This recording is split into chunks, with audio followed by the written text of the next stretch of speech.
ಅಶ್ಲೀಲದ ಹೊಂಡಕ್ಕೆ ಬಿದ್ದ ಪ್ರೇಮ್, ಸ್ಯಾಂಡಲ್ವುಡ್ನ ದುರಂತಮಯ ಅಧ್ಯಾಯ. ಏನ್ ಗುರು ಈ ಸೀನು, ಸೈಕ್ ಮಾಡಿದ ಸೆರಗು ವಿವಾದ. ನಮಸ್ಕಾರ ದೋಸ್ತ್, ಫಸ್ಟ್ ಕನ್ನಡಕ್ಕೆ ಸ್ವಾಗತ. ಇದು ಎಡಿಟರ್ ಸ್ಪೆಷಲ್.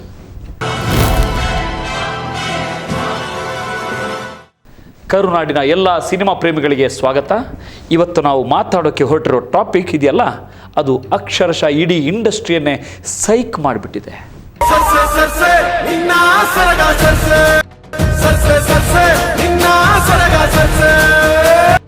ಒಂದು ಕಾಲದಲ್ಲಿ ಕನ್ನಡಿಗರ ನಾಡಿ ಮಿಡಿತ ಹಿಡಿದಿದ್ದ ಬೇಡುವೆನು ವರವನ್ನು ಕೊಡೆ ತಾಯಿ ಜನ್ಮವನು, ಬೇಡುವನು ವರವನ್ನು ಕೊಡೆ ತಾಯಿ ಜನ್ಮವನು ಅಂತ ಕಣ್ಣೀರು ಹಾಕಿಸಿದ್ದ ಆ ಗ್ರೇಟ್ ಡೈರೆಕ್ಟರ್ ಜೋಗಿ ಪ್ರೇಮ್ಗೆ ಈಗ ಏನಾಗಿದೆ? ಸಿನಿಮಾ ಅನ್ನೋದು ಬರೀ ಬಿಸ್ನೆಸ್ ಅಲ್ಲ ಗುರು, ಅದೊಂದು ಕಲೆ, ಸಮಾಜದ ಕನ್ನಡಿ. ಒಬ್ಬ ಕ್ರಿಯೇಟರ್ ತನ್ನ ಕಲೆಯ ಮೂಲಕ ನಮ್ಮನ್ನ ಬೇರೆಯದೇ ಲೋಕಕ್ಕೆ ಕರ್ಕೊಂಡು ಹೋಗ್ತಾನೆ. ಆದರೆ ಅದೇ ಕ್ರಿಯೇಟರ್ ಒಳಗಡೆ ಇರೋ ಕಂಟೆಂಟ್ ಖಾಲಿ ಆದರೆ ಏನಾಗುತ್ತೆ ಗೊತ್ತಾ? ಖಾಲಿ ಆದಾಗ ಗಮ್ಮನೆ ಮನೆಯಲ್ಲಿ ಚಿಲ್ ಮಾಡ್ಕೊಂಡು ಇರೋದು ಬಿಟ್ಟು ಕೇವಲ ಬದುಕಿ ಉಳಿಯೋಕೆ ಅಂತಾನೆ ಅಶ್ಲೀಲತೆಯನ್ನ ಬಂಡವಾಳ ಮಾಡ್ಕೊಳ್ತಾನಲ್ಲ, ಅದು ನಿಜವಾದ ದುರಂತ. ಕನಿಷ್ಠ ಕಾಮನ್ ಸೆನ್ಸ್ ಕೂಡ ಮರೆತು ಮಹಿಳೆಯರನ್ನ ಕೇವಲ ಭೋಗದ ವಸ್ತುವಾಗಿ ತೋರಿಸೋ ಚೀಪ್ ಲೆವೆಲ್ಗೆ ಇಳಿದಿರೋದು ನಮ್ಮ ಸ್ಯಾಂಡಲ್ವುಡ್ನ ಬ್ಯಾಡ್ ಲಕ್. ಇವತ್ತಿನ ಈ ಎಡಿಟರ್ ಸ್ಪೆಷಲ್ನ ಈ ಡೀಪ್ ಡೈವ್ ವಿಡಿಯೋದಲ್ಲಿ ಪ್ರೇಮ್ ಅವರ ಉತ್ತುಂಗದ ದಿನಗಳಿಂದ ಹಿಡಿದು ಇವತ್ತು ಕೇಡಿ ದಿ ಡೆವಿಲ್ ಚಿತ್ರದ ಸೆರಗು ಸರ್ಸೆ ಹಾಡಿನ ಮೂಲಕ ಅವರು ತಲುಪಿರುವ ಪಾತಾಳದವರೆಗಿನ ಕಂಪ್ಲೀಟ್ ಪೋಸ್ಟ್ ಮಾರ್ಟಮ್ ಮಾಡೋಣ.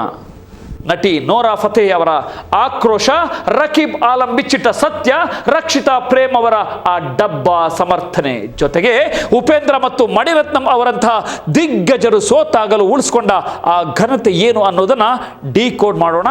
Let's start the show. Prem ಎಂಬ ಬೆರಗು, ಹ್ಯಾಟ್ರಿಕ್ ಹಿಸ್ಟರಿ. ಚಿತ್ರಪ್ರೇಮಿಗಳೇ, ಇವತ್ತಿನ ಟೀಕೆಗೂ ಮುಂಚೆ ಇದೇ ಪ್ರೇಮ್ ಅವರ ಆ ಬೊಂಬಾಟ್ ದಿನಗಳನ್ನು ಒಮ್ಮೆ ನೆನಪಿಸಿಕೊಳ್ಳಲೇಬೇಕು. ಯಾಕಂದರೆ ಎತ್ತರಕ್ಕೆ ಹೋದವನು ಬಿದ್ದಾಗಲೇ ಪೆಟ್ಟು ಜೋರಾಗಿರೋದು. 2003ರ ಟೈಮ್ ಅದು. ಸುನಿಲ್ ಕುಮಾರ್ ದೇಸಾಯಿ ಅವರ ಗರಡಿಯಲ್ಲಿ ಪಳಗಿದ್ದ ಪ್ರೇಮ್ ದರ್ಶನ್ ಅವರನ್ನ ಇಟ್ಕೊಂಡು ಕರಿಯ ಮಾಡಿದ್ರು. ಅದೊಂದು ಮಾಮೂಲಿ ರೌಡಿಸಮ್ ಕತೆ ಆಗಿರಲಿಲ್ಲ. 23 ಜನ ರಿಯಲ್ ರೌಡಿಗಳನ್ನೇ ಸ್ಕ್ರೀನ್ ಮೇಲೆ ತಂದು ಸ್ಯಾಂಡಲ್ವುಡ್ಗೆ ಹೊಸ ರಿಯಲಿಸ್ಟಿಕ್ ಟಚ್ ಕೊಟ್ಟರು ಪ್ರೇಮ್. ಆ ಸಿನಿಮಾ ಮರುಬಿಡುಗಡೆ ಆಗಿ ಬರೋಬ್ಬರಿ 800 ದಿನ ಓಡಿ ದರ್ಶನ್ ಅವರನ್ನ ಸೂಪರ್ ಸ್ಟಾರ್ ಮಾಡ್ತು.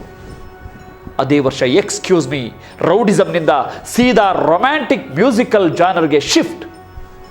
RP Patnaik music, Ajay Rao, Sunil Rao, Ramya acting. Audio ಮಾರ್ಕೆಟ್ನಲ್ಲಿ ಹೊಸ ಸೆನ್ಸೇಷನ್, ಹಾಡುಗಳಂತೂ ಮಾರ್ವಲಸ್. ಆದರೆ ಪ್ರೇಮ್ ಅವರನ್ನ ಆಕಾಶಕ್ಕೆ ಏರಿಸಿದ್ದು 2005ರಲ್ಲಿ ಬಂದ ಜೋಗಿ. ಶಿವಣ್ಣ, ಅರುಂಧತಿ ನಾಗ್ ಅವರ ಆ ತಾಯಿ ಮಗನ ಸೆಂಟಿಮೆಂಟ್, ಗುರುಕಿರಣ್ ಅವರ ಮ್ಯೂಸಿಕ್ಗೆ ಇಡೀ ಕರ್ನಾಟಕವೇ ಫಿದಾ ಆಗೋಯ್ತು. 60ಕ್ಕೂ ಹೆಚ್ಚು ಸೆಂಟರ್ಗಳಲ್ಲಿ 100 ದಿನ, ಅಂದಿನ ಕಾಲಕ್ಕೆ 14ರಿಂದ 30 ಕೋಟಿ ಕಲೆಕ್ಷನ್.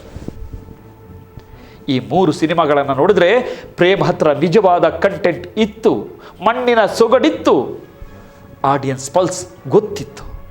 ಪ್ರೇಮ್ ಅಂದರೆ ಹ್ಯಾಟ್ರಿಕ್ ಡೈರೆಕ್ಟರ್, ಅವರು ಸಿನಿಮಾ ಮಾಡ್ತಾರೆ ಅಂದರೆ ಇಷ್ಟೊಂದು ಬಿಲ್ಡಪ್ ಬೇಕಾ ಅನ್ನೋ ಲೆವೆಲ್ಗೆ ಹೈಪ್ ಇರ್ತಿತ್ತು. ಆದರೆ ಈ ಬೆರಗು ಎಷ್ಟು ದಿನ ಉಳಿತು? ಸೃಜನಶೀಲತೆಯ ಬರಗಾಲ ಮತ್ತು ಅಶ್ಲೀಲತೆಯ ಬೇರುಗಳು. ಕಲೆ ಅನ್ನೋದು ಬಾವಿ ಇದ್ದಂಗೆ, ಸೇದಿದಷ್ಟು ಹೊಸ ನೀರು ಬರಬೇಕು. ಆದರೆ ಪ್ರೇಮ್ ಅವರ ಕಥೆಗಳ ಬಾವಿ ಜೋಗಿ ಆದಮೇಲೆ ಬತ್ತಿ ಹೋಯಿತು. 2007ರಲ್ಲಿ ತಾವೇ ಹೀರೋ ಆಗಿ ಪ್ರೀತಿ ಏಕೆ ಭೂಮಿ ಮೇಲಿದೆ ಮಾಡಿದ್ರು. ಕಂಟೆಂಟ್ ಝೀರೋ, ಬರೀ ಬಿಲ್ಡಪ್. ಸಿನಿಮಾ ಮಕಾಡೆ ಮಲಗ್ತು.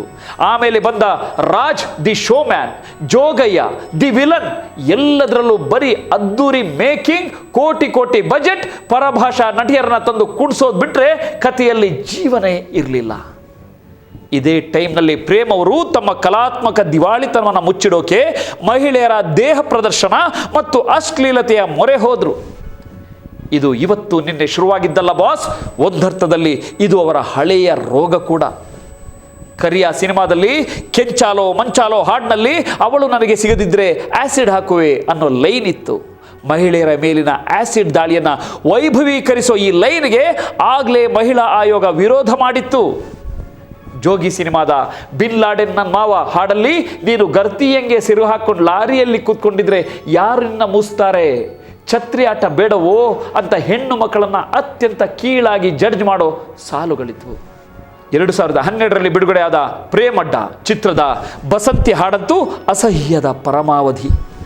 ಇವಳು ದೇವರು ಕೊಟ್ಟ ವರದಾನ, ಮೈಯೇ ಒಂದು ಮೈದಾನ, ಆಡ್ಕಳ್ಳಿ ಅಂತಾಳೆ ಅಂತ ಯೋಗರಾಜ್ ಭಟ್ ಕೈಲಿ ಬರೆಸಿ ಹೆಣ್ಣನ್ನು ಬರೀ ಭೋಗದ ವಸ್ತುವಾಗಿ ತೋರಿಸಿದ್ರು. ಇದೆಲ್ಲ ಏನು ತೋರಿಸುತ್ತೆ? ನಿನ್ನ ಹತ್ರ ಕಥೆ ಇಲ್ಲ ಅಂದಾಗ ಜನ ಕಂಟೆಂಟ್ ನೋಡಿ ಸೀನ್ ಆಯಿತು ಅಂತ ಬೈತಾರೆ ಅಂತ ಗೊತ್ತಾದಾಗ ಆಡಿಯನ್ಸ್ನ ಸೆಳೆಯೋಕೆ ಹೆಣ್ಣಿನ ದೇಹವನ್ನ ಒಂದು ಕಮರ್ಷಿಯಲ್ ಪ್ರಾಪರ್ಟಿ ಥರ ಬಳಸೋ ಚೀಪ್ ಮೆಂಟಾಲಿಟಿ ಇದು. ಮಹಿಳೆಯರ ಘನತೆಯ ಬಗ್ಗೆ ಕನಿಷ್ಠ ಗೌರವ ಇಲ್ಲದೆ ಹೋದಾಗ ಮಾತ್ರ ಒಬ್ಬ ಡೈರೆಕ್ಟರ್ ಈ ಮಟ್ಟಕ್ಕೆ ಇಳಿಯೋಕೆ ಸಾಧ್ಯ. ಸೆರಗು ಸರ್ಸೆ ಡಿಸಾಸ್ಟರ್, ಕಲೆ ಹೆಸರಲ್ಲಿ ವಿಕೃತಿಯ ನರ್ತನ. ಸ್ಯಾಂಡಲ್ವುಡ್ನ ನನ್ನ ಚಿತ್ರರಸಿಕರೇ, ಈಗ ಬರೋಣ ಲೇಟೆಸ್ಟ್ ಮ್ಯಾಟರ್ಗೆ. KD the devil, KVN production, Dhruva Sarja, Sanjay Dutt, Shilpa Shetty ಇರೋ ಪ್ಯಾನ್ ಇಂಡಿಯಾ ಸಿನಿಮಾ. ಕಥೆ ಮೇಕಿಂಗ್ ಬಗ್ಗೆ ಮಾತಾಡೋದು ಬಿಟ್ಟು ಇವರು ಬಿಟ್ಟಿರೋ ಸೆರಗು ಸರ್ಸೆ, ಹಿಂದಿಯಲ್ಲಿ ಸರ್ಕೆ ಚುನರ್ ಹಾಡು ಇಡೀ ಭಾರತೀಯ ಚಿತ್ರರಂಗದ ಇತಿಹಾಸದಲ್ಲೇ ಅತಿ ಹೆಚ್ಚು ಅಶ್ಲೀಲ ಮತ್ತು ವಿಕೃತ ಹಾಡು ಅಂತ ನ್ಯಾಷನಲ್ ಲೆವೆಲ್ನಲ್ಲಿ ಛೀಮಾರಿ ಹಾಕಿಸ್ಕೊಳ್ತಾ ಇದೆ. ಸ್ವತಃ ಪ್ರೇಮ್ ಬರೆದಿರೋ ಕನ್ನಡದ ಸಾಹಿತ್ಯ ಪಡ್ಡೆ ಹುಡುಗರ ಚಡ್ಡಿ ಬಿಸಿಯಾಗಿಸುವ ಲೆವೆಲ್ನ ನೇರ ಕಾಮ ಪ್ರಚೋದಕ ಸಾಲುಗಳನ್ನ ಹೊಂದಿದೆ. ಇನ್ನು ಹಿಂದಿಯಲ್ಲಿ ಪೆಹಲೆ ಉಟಾಲೆ, ಛೆ, ಇನ್ನು ಮುಂದಿನ ಸಾಲುಗಳನ್ನು ನನಗೆ ಹೇಳಕ್ಕೆ ನನಗೆ ವಾಕರಿಗೆ ಬರ್ತಾ ಇದೆ. ಇನ್ನು ಕೇಳಿದವರಿಗೆ ಇನ್ನೇನಾಗಿರಬೇಡ ಸ್ನೇಹಿತರೆ. ಇದು ರಸಿಕತೆ ಅಲ್ಲ, ಸೌಂದರ್ಯದ ಲವಲೇಶವೂ ಇಲ್ಲ, ಇದು ಪಕ್ಕಾ ಸಾಫ್ಟ್ ಪೋರ್ನ್. ಡ್ಯಾನ್ಸ್ ಕೊರಿಯೋಗ್ರಫಿ ಕೂಡ ಬರೀ ಪುರುಷರ ವಿಕೃತ ಕಾಮದ ದೃಷ್ಟಿಕೋನವನ್ನು ತೃಪ್ತಿಪಡಿಸೋ ಹಾಗಿದೆ. ಅದಕ್ಕಿಂತ ಘೋರ ಅಂದರೆ ಹಿನ್ನೆಲೆಯಲ್ಲಿ ಶಾಲಾ ಸಮವಸ್ತ್ರದಂತಹ ಬಟ್ಟೆ ಹಾಕಿದ ಯುವತಿಯರನ್ನ ಬಳಸಿ ಅಪ್ರಾಪ್ತರನ್ನ ಲೈಂಗಿಕವಾಗಿ ಬಿಂಬಿಸೋ ಅಂದರೆ ಫಿಡೋಫೋಲಿಕ್ ಅಂಡರ್ಟೋನ್ಸ್, ಕ್ರಿಮಿನಲ್ ಮೆಂಟಾಲಿಟಿ ತೋರಿಸಿದ್ದಾರೆ ಅಂತ ವಿಮರ್ಶಕರು ಹರಿದು ಬಿದ್ದಿದ್ದಾರೆ. ಕಲೆಗೂ ಕಶ್ಮಲಕ್ಕೂ ವ್ಯತ್ಯಾಸ ಗೊತ್ತಿಲ್ವ ಇವರಿಗೆ? ಮಹಿಳೆಯರ ದೇಹ ಅಂದರೆ ಮಾರ್ಕೆಟ್ನಲ್ಲಿ ಮಾರಾಟಕ್ಕಿಟ್ಟಿರೋ ಮಾಂಸದ ತುಂಡ. ಎಲ್ಲಿ ಹೋಯ್ತು ಮಹಿಳೆಯರ ಘನತೆ? ಈ ಹಾಡಿಗೆ ಹೆಜ್ಜೆ ಹಾಕಿದ ಬಾಲಿವುಡ್ ನಟಿ ನೋರಾ ಫತೇಹಿ ಕೂಡ ಪ್ರೇಮ್ ವಿರುದ್ಧ ತಿರುಗಿ ಬಿದ್ದಿದ್ದಾರೆ. ನನಗೆ ಕನ್ನಡ ಬರಲ್ಲ, ಇದು ದೊಡ್ಡ ಸಿನಿಮಾ, ಸಂಜಯ್ ದತ್ ಇದ್ದಾರೆ ಅಂತ ಒಪ್ಕೊಂಡೆ, ಇದು ನಾಯಕ್ ನಹಿ ಕಲ್ ನಾಯಕ್ ಹಾಡಿನ ರಿಮೇಕ್ ಅಂತ ಸುಳ್ಳು ಹೇಳಿದರು. ಶೂಟಿಂಗ್ ಟೈಮಲ್ಲಿ ಮೀನಿಂಗ್ ಕೇಳಿದ್ರೆ ಯಾವ ಅಶ್ಲೀಲತೆಯೂ ಇಲ್ಲ ಅಂತ ವಂಚಿಸಿದ್ರು. ಆದರೆ ಹಿಂದಿ ಡಬ್ಬಿಂಗ್ ಕೇಳಿದ ತಕ್ಷಣ ಶಾಕ್ ಆದ ನೋರಾ ಪ್ರೇಮ್ಗೆ ನೇರ ವಾರ್ನಿಂಗ್ ಕೊಟ್ಟಿದ್ರಂತೆ. ಇದು ಸರಿ ಇಲ್ಲ, ಹಾಡು ರಿಲೀಸ್ ಆದರೆ ದೊಡ್ಡ ವಿರೋಧ ಬರುತ್ತೆ, ಇದು ನನ್ನ ಮರ್ಯಾದೆ, ನನ್ನ ಇಮೇಜ್ನ ಪ್ರಶ್ನೆ ಅಂತ. ಆದರೂ ಪ್ರೇಮ್ ಕೇರ್ ಮಾಡಲಿಲ್ಲ. ಪ್ರಮೋಷನ್ಗೆ ಅಂತ ನೋರಾ ಮತ್ತು ಸಂಜಯ್ ದತ್ ಅವರ AI ಸೃಷ್ಟಿತ ಅಸಹ್ಯ ಫೋಟೋಗಳನ್ನು ಅನುಮತಿ ಇಲ್ಲದೆ ಬಳಸಿ ನೋರಾ ಅವರ ಘನತೆಗೂ ಡ್ಯಾಮೇಜ್ ಮಾಡಿದ್ದಾರೆ ಈ ಪ್ರೇಮ್. ಇನ್ನು ಹಿಂದಿ ಸಾಹಿತ್ಯ ಬರೆದ ರಕೀಬ್ ಆಲಂ ಹೇಳಿರೋ ಸತ್ಯ ಕೇಳಿದ್ರೆ ಪ್ರೇಮ್ ಅವರ ಉದ್ದೇಶ ಎಷ್ಟು ಚೀಪ್ ಆಗಿತ್ತು ಅಂತ ಗೊತ್ತಾಗುತ್ತೆ. ರಕೀಬ್ ಹೇಳಿದ್ರು, ಇದು ಬಹುತ್ ಹಿ ಘಟಿಯಾ ಹೈ, ಅತ್ಯಂತ ಕೀಳು ಮಟ್ಟದ್ದಾಗಿದೆ ಅಂತ. ಇದು ಸೆನ್ಸಾರ್ ಆಗಲ್ವಾ ಅಂತ ನಾನು ಪ್ರೇಮ್ಗೆ ಹೇಳಿದ್ದೆ. ಆದರೆ ಪ್ರೇಮ್ಗೆ ಕಾಂಟ್ರವರ್ಸಿ ಬೇಕಿತ್ತು, ಹೈಪ್ ಬೇಕಿತ್ತು.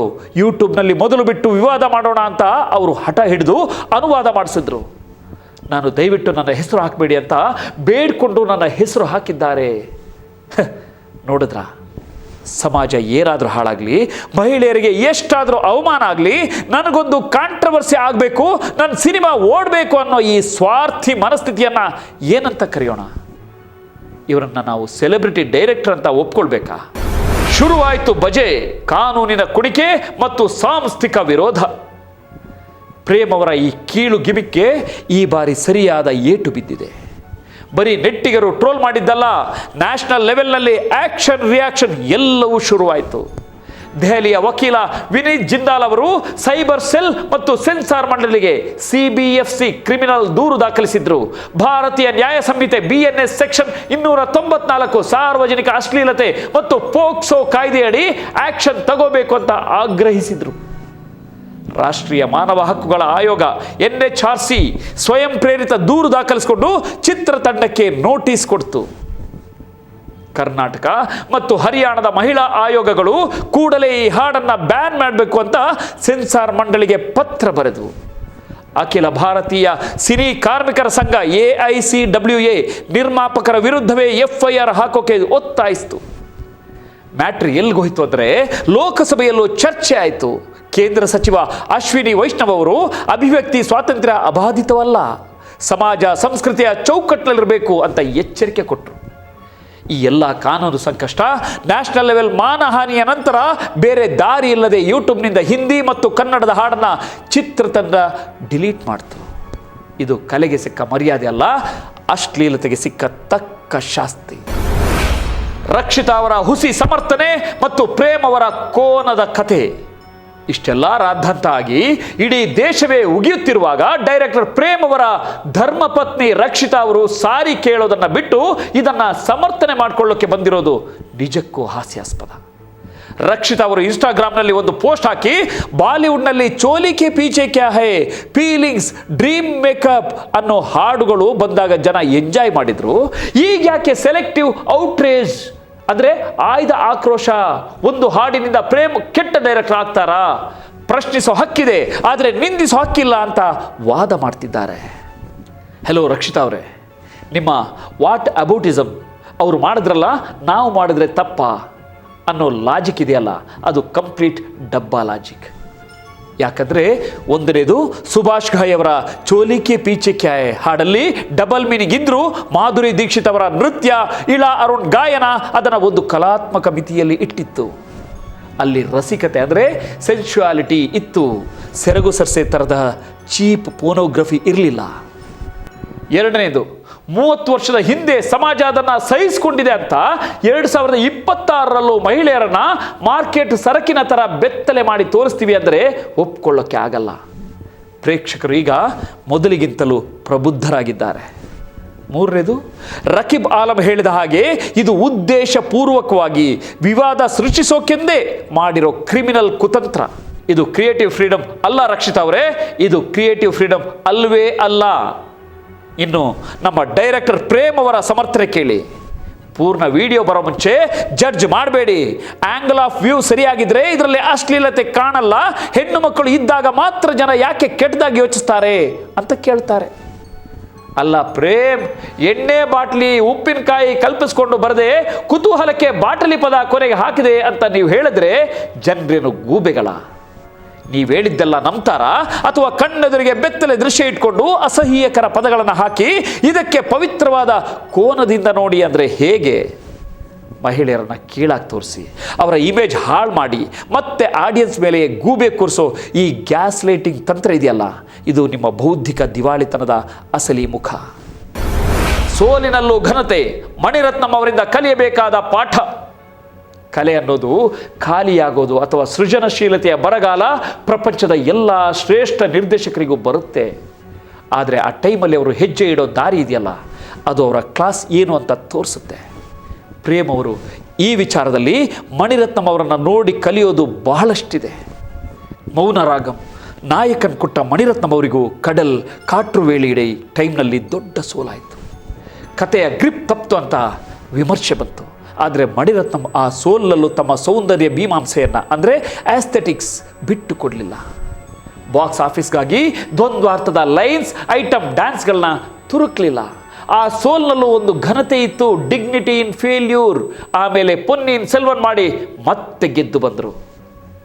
ನಿಜವಾದ ಕ್ರಿಯೇಟಿವ್ ಅಂದರೆ ಇದು ಪ್ರೇಮ್, ಇದು ತಾವು ಖಾಲಿಯಾದಾಗ ಅಧ್ಯಯನ ಮಾಡಿ ಹೊಸ ಮಾರ್ಗ ಹುಡುಕ್ತಾರೆ. ಆದರೆ ಪ್ರೇಮ್ ತಾನು ಬತ್ತಿ ಹೋದಾಗ ವಿವಾದ, ಅಶ್ಲೀಲತೆ, ಮಹಿಳೆಯರ ದೇಹದ ಪ್ರದರ್ಶನವನ್ನು ಬಂಡವಾಳ ಮಾಡಿಕೊಂಡ್ರು. ಇದೇ ಪ್ರೇಮ್ ಅವರಿಗೂ ಉಳಿದ ಲೆಜೆಂಡ್ಸ್ಗೂ ಇರೋ ವ್ಯತ್ಯಾಸ. ಸ್ಯಾಂಡಲ್ವುಡ್ನ ಭೋಜ್ಪುರೀಕರಣ ನಿಲ್ಲಲಿ.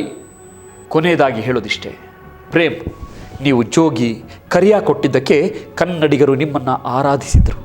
ಆದರೆ ಇವತ್ತು ಪ್ಯಾನ್ ಇಂಡಿಯಾ 100 ಕೋಟಿ ಬಜೆಟ್ ಅನ್ನೋ ಭ್ರಮೆಯಲ್ಲಿ ಉತ್ತರ ಭಾರತದ B&C ಸೆಂಟರ್ ಆಡಿಯನ್ಸ್ಗೋಸ್ಕರ ಕನ್ನಡ ಸಿನಿಮಾಗಳನ್ನು ಭೋಜ್ಪುರೀಕರಣ ಮಾಡೋಕೆ ಹೊರಟಿದ್ದೀರಲ್ಲ, ಇದು ಕೇವಲ ನಿಮ್ಮ ಸೋಲಲ್ಲ, ಇಡೀ ಕನ್ನಡ ಚಿತ್ರರಂಗದ ಘನತೆಗೆ ತರುತ್ತಿರೋ ಕಳಂಕ. ಮಹಿಳೆಯರನ್ನು ಕೀಳಾಗಿ ತೋರಿಸೋದು, ಐಟಮ್ ಹಾಡುಗಳಲ್ಲಿ ಬಟ್ಟೆ ಬಿಚ್ಚಿಸೋದು ಕಮರ್ಷಿಯಲ್ ಸಿನಿಮಾ ಅಲ್ಲ, ಅದು ಸಾಫ್ಟ್ ಪೋರ್ನ್. ಸಮಾಜಕ್ಕೆ ಒಳ್ಳೆಯದು ಮಾಡದಿದ್ರೂ ಪರವಾಗಿಲ್ಲ, ಕನಿಷ್ಠ ಯುವ ಜನತೆಯ ಮನಸ್ಸಿಗೆ ವಿಷ ಬಿತ್ತಬೇಡಿ. ರಕೀಬ್ ಆಲಂ ಹೇಳಿದ ಹಾಗೆ ಸಮಾಜ ಹಾಳಾದರೆ ಮುಂದಿನ ಪೀಳಿಗೆಯ ವಿನಾಶದ ಪಾಪದ ಹೊರೆ ನಿಮ್ಮ ಮೇಲೆಯೇ ಇರುತ್ತೆ. ಕನಿಷ್ಠ ಮಹಿಳಾ ಆಯೋಗಗಳು NHRC ನೋಟಿಸ್ ಕೊಟ್ಟ ಮೇಲಾದರೂ ನಿಮಗೆ ಜ್ಞಾನೋದಯ ಆಗಲಿ. ಆಡಿಯನ್ಸ್ಗೆ ನನ್ನದೊಂದು ರಿಕ್ವೆಸ್ಟ್, ಇಂಥ ಡಬ್ಬ ಕಂಟೆಂಟ್ ಬಂದಾಗ ಚಿಲ್ ಮಾಡಿಕೊಂಡು ನೋಡೋದು ಬಿಡಿ, ಪ್ರಶ್ನೆ ಮಾಡಿ ತಿರಸ್ಕರಿಸಿ. ನಮಗೆ ಬೇಕಿರೋದು ನಮ್ಮ ಕಲ್ಚರ್, ನಮ್ಮ ಹೆಣ್ಣು ಮಕ್ಕಳ ಘನತೆ ಎತ್ತಿ ಹಿಡಿಯೋ ಕ್ವಾಲಿಟಿ ಸಿನಿಮಾಗಳೇ ಹೊರತು ಸೆರಗು ಎಳೆಯೋ ವಿಕೃತ ವಿಡಿಯೋಗಳಲ್ಲ. ನಾನು ಹೇಳಿದ್ದು ಸರಿ ಅನಿಸಿದ್ರೆ ಈ ವಿಡಿಯೋನ ಪ್ರತಿಯೊಬ್ಬ ಕನ್ನಡಿಗರಿಗೂ, ಪ್ರತಿಯೊಬ್ಬ ಕನ್ನಡ ಚಿತ್ರ ರಸಿಕರಿಗೂ ಶೇರ್ ಮಾಡಿ. ಕಮೆಂಟ್ಸ್ನಲ್ಲಿ ನಿಮ್ಮ ಒಪಿನಿಯನ್ ತಿಳಿಸಿ. ಯಾಕಂದರೆ ಇದು ಕೇವಲ ಸುದ್ದಿ ಅಥವಾ ಸುದ್ದಿಯ ವಿಶ್ಲೇಷಣೆ ಅಲ್ಲ, ಇದೊಂದು ಚಳುವಳಿ. ಸಿಗೋಣ ಮುಂದಿನ ವಿಡಿಯೋದಲ್ಲಿ. ನೋಡ್ತಾ ಇರಿ ಫಸ್ಟ್ ಕನ್ನಡ, ಆಗೋದೆಲ್ಲ ಒಳ್ಳೆಯದಕ್ಕೆ. ನಮಸ್ಕಾರ. ಜೈ ಹಿಂದ್, ಜೈ ಕರ್ನಾಟಕ.